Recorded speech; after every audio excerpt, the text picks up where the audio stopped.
مثلہم، اب یہاں دو تمثیلیں آ رہی ہیں بڑی پیاری. پہلی تمثیل ہے کفار کے بارے میں، دوسری تمثیل ہے یہ بین والے لوگوں کے بارے میں. پہلوں کے لیے کیا تمثیل ہے؟ مثلہم کمثل الذی استوقد نارا، ان کی مثال اس شخص کی سی ہے جس نے آگ روشن کی. ایک نقشہ کھینچا جا رہا ہے، اندھیری شب ہے جدا اپنے قافلے سے ہے تو، تیرے لیے ہے میرا شعلہ نوا قندیل. اندھیری شب ہے، قافلہ بھٹک رہا ہے. کچھ لوگ بڑی ہمت کرتے ہیں، اندھیرے میں بھی ادھر ادھر سے لکڑیاں جمع کرتے ہیں اور آگ روشن کر دیتے ہیں. لیکن عین اس وقت جب آگ روشن ہوتی ہے کچھ لوگوں کی بینائی سلب ہو جاتی ہے.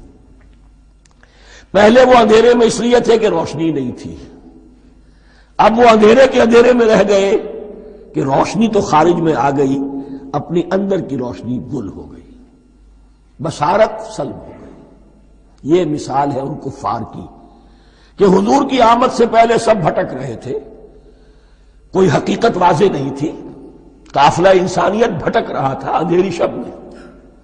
محمد الرسول اللہ آئے، انہوں نے آگ روشن کر دی، اب راستہ کھل گیا، ہدایت واضح ہو گئی. لیکن کچھ ضد یا تعصب یا تکبر یا حسد کی بنیاد پر کچھ لوگوں کی اندر کی بینائی زائل ہو گئی، تو وہ تو ویسے کے ویسے بھٹک رہے ہیں جیسے پہلے اندھیرے میں تھے، ویسے ہی اب اندھیرے میں ہے. روشنی میں آنے والے تو وہ ہیں، دیکھ لو جن کا ذکر سب سے پہلے ہوا ہے. مثلہم کمثل الذی استوقد نارا، اس شخص کی سی ہے کہ جس نے آگ روشن کی. فلما اضاءت ما حولہ، جب اس آگ نے اپنے ماحول کو گردا گرد کو روشن کر دیا، ذہب اللہ بنورہم، اللہ ان کی نور بصارت کو لے گیا، سلب کر لیا اللہ نے. وترکہم فی ظلمات لا یبصرون، اور چھوڑ دیا انہیں ان اندھیروں کے اندر کہ وہ کچھ نہیں دیکھتے.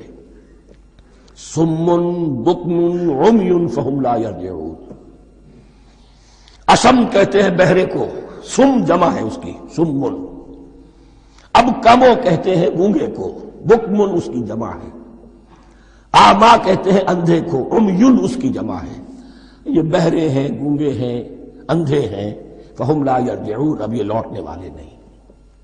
یہ کون ہے؟ ابو جہل ہے، ابو لہب ہے، ولید بن مغیرہ ہے، عقبہ ابن ابی معیط ہے.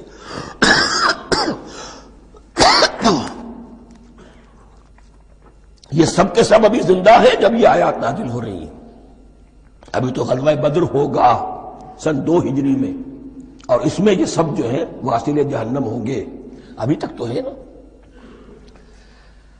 یہ لوگ ہو گئے اس کی مثال. مثلہم کمثل الذی استوقد نارا فلما اضاءت ما حولہ ذہب اللہ بنورہم وترکہم فی ظلمات لا یبصرون.